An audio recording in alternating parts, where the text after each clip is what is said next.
In the beginning, God created the heavens and the earth. I've been thinking about this quote a lot, reading it, rereading it, rubbing my fingers against the ink to confirm it's real. And it is. It's printed exactly like that. Yesterday, I picked up a Bible, an old antique Bible. The words on the cover and spine worn and stained after decades of use, generations of different hands leaving the leather binding thin and rubbery. All the pages yellowed like a smoked cigarette filter, the fringes of most pages browning like a filter burnt by someone trying to use it for longer than it should have, the stitching falling apart with every turn of the page. Genesis 1:1 holding most of the wear, the first page nearly blackened, ripped, scratched, marked, torn at the edges. Page 290 of the Codex Gigas serves as an example of the condition of this page. But this page makes that description of the devil look like the polished statue of Venus de Milo. It was almost rhythmic, the sound of the bell, 2 quick stomps, then the Bible slamming on the thick wooden counter. "What is this?" I say as I open the book to the appropriate page. The old antique store owner peacefully strolled over to my direction from behind the counter. "Well, that seems to be an old King James right there. A rather old one by the looks of it," he says with his pleasant, old, frail tone.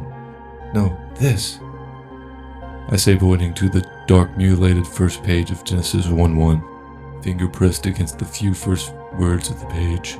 The old shopkeeper bent his head slightly, narrowing his eyes before readjusting himself with the reading glasses hanging around his neck. Looks fairly normal to me. In the beginning, God created the heavens and the earth." A brief moment of silence followed, carrying with it the impression of him continuing. "Weird. The page looks like it's had better days, though. You're definitely not the first to look at it." "But why is there a space right there?" I say with a more concentrated and questioning tone, tapping my finger on the page. "Why is there a gap between the earth and the period?" The old shopkeeper takes another long stare at the page. I guess I didn't notice that." He straightened up, returning his glasses to their original hanging position. "And a misprint or something. I'm not too sure." "But have you ever seen any other Bible like this, with the space?" The tapping of my finger on the page following my words. I don't think I have. But then again, I'm quite old. I don't have the memory I used to. "But I got this book from here 2 weeks ago. You never looked at it? You never noticed the right word slipping my mind as I rack my brain to explain what I mean, all while my finger taps on the empty space between the last word of the quote and the period. The shopkeeper starts his sentence before I finish mine, his face expressing that he knew what I was trying to explain. "Well, I probably flipped through it at some point, but I suppose I thought nothing of it. I've seen hundreds, maybe even thousands of Bibles come in and out of these doors throughout the years. Some in even worse condition than this one right here." His gentle taps on the paper replacing mine for a moment. "I've sold or bought a Bible nearly every week for the last 22 years. After a while, all of them start to blend together. You know what I mean, kid?" My face evolving from curiosity and concentration to a sorrowful understanding as the old man spoke. "Yeah, I get it." The feeling of defeat followed me home as I sat in silence staring at the page, no longer curious about the mysteries held within Genesis. I slide the open Bible over to the bundle of analog components parallel to my main workstation, propping it open under the subtle glow of the CRT. I continue with my day, wading through an assortment of hobbies and crafts left unfinished, sprawled across every surface and crevice of my room. Now rummaging under the dim luminescence of fluorescent lights as daylight dwindled behind the curtains. Searching for another elaborate way to create the distraction of productivity to enjoy the facade of fulfillment. A decorative frame of miscellaneous items lined the edges of the CRT like the angelic golden curves of a border surrounding a Renaissance painting. emphasizing the character of the subject and adding interest to the piece as a whole. In this case, the 800 by 600 pixels showcasing the rendering of evolving 3D shapes, contrasting with the physical components of pre-millennium hardware used to create the visuals on screen.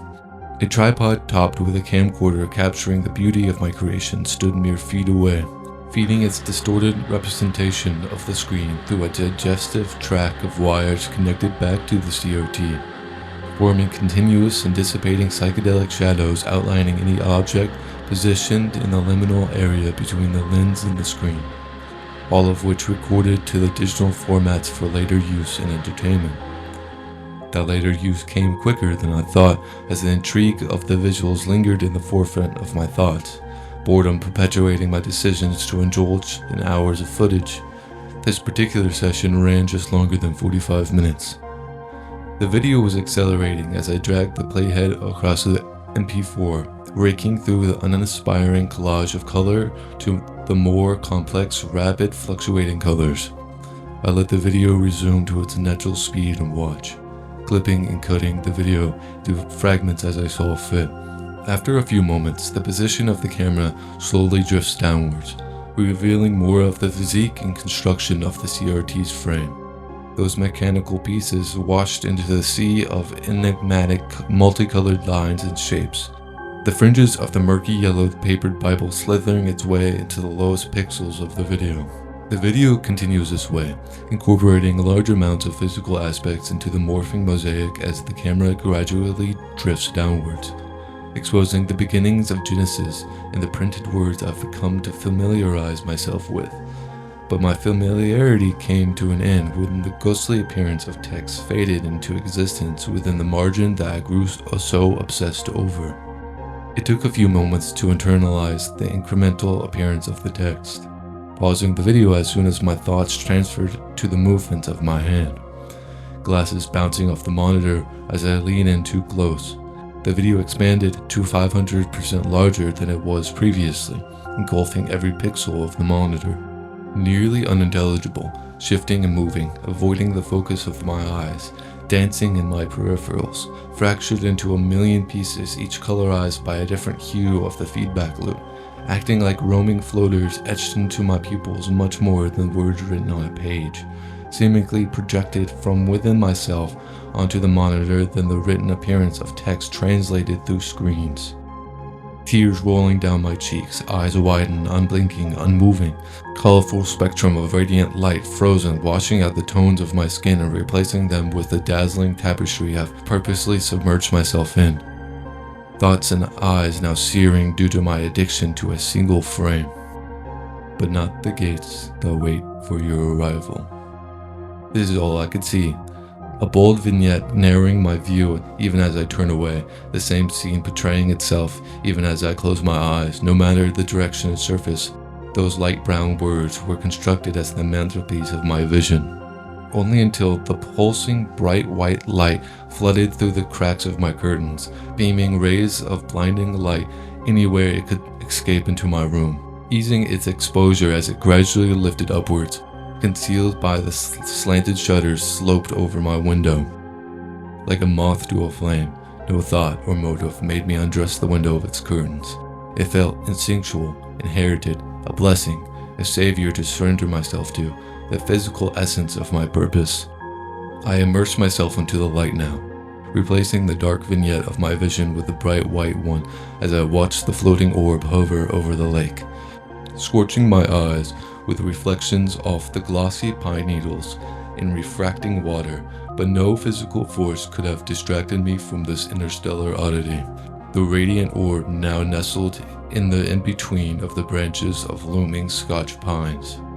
A plane of blazing holy light shot through the lens, covering every particle of my existence within a fraction of a moment. The force felt as though I was shot backwards, but my perception told otherwise. I was paralyzed to levitation, gently caressed by ambiguous glow of warmth and light that I've now been fully rendered into, completely drowned in. I was neither standing nor floating. I felt the pressure of my weight compressed into my feet, but whatever formed below me pushed me upwards. Body feeling lighter than a speck of dust, my vision felt weirdly the same.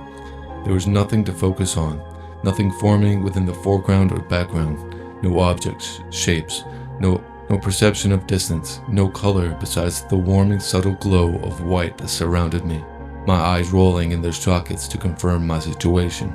A deep thunderous voice interrupted the partial beginnings of my curious thought, answering the questions before I even had the notion of concern or interest. A voice omnidirectional, equal from all angles as I turned my head in search of the speaker. A voice so deep and vibrational, it didn't seem like words resonating in my ears, but a polished static of thought that infiltrated my brainwaves. A voice so harmonic and natural, but unlike any creature or being. You have finally made it. I've been expecting your arrival. You shall now hold the reins of my kingdom, so I shall rest and enjoy the essence of my creation. I opened my mouth, fighting the spiritual comfort of the words echoing through my body and soul. I wanted an explanation, I wanted reasoning, I wanted to understand, but all I managed to mutter was, before my words fell short, and the reverberating resonance of its words raptured my spirit and logic. I am you, I am this, I am all. Soon you shall be such. Only the faintest whisper was expelled from my lips before it all changed. The ambiguous white light exploding into a spectrum of waves and rays unimaginable to normal perception. My surroundings suddenly morphing into a solid black canvas sprinkled with dots and dust, splattered with undetectable hues of unimaginable number and size, with the knowledge of such imperceptible to any besides I. I was no longer constructed of a single form. Even the thought of such seemed ridiculous. To be represented by an arrangement of particles in a particular structure within a set time and space seemed almost immature to consider myself merely a physical form. I could no longer see my form, but I felt it. Time now being only a single, easily manipulated layer of my comprehension and knowledge, warping at my will. Vast swaths of darkened space only being blank pages of a book I've studied. Black holes being merely grains of sand continually flowing through fractal roller coasters purely for my enjoyment. The distance and weight of empty space separating billions of stars, the flaking atoms of pristine jewelry, the emotions and memories of species destroyed and yet to exist, all weighing equal in the palm of my hand. Societies created and destroyed, worlds evolving and dissipating through a mere inkling of thought. I could grasp the explosion that formed the beginnings of the universe in one palm, tethered to the impending darkness of its end in the other. Personal emotions now obsolete, physical touch now a relic of nostalgia. A yearn for ambition now constantly fulfilled by unwilling choice. The only purpose was to exist. Now I understand why I was set in this position. Monotony of the divine power became unsatisfying, repetitive. I must pass the reins of my existence as quickly as I was given them. Becoming God was my holy hell.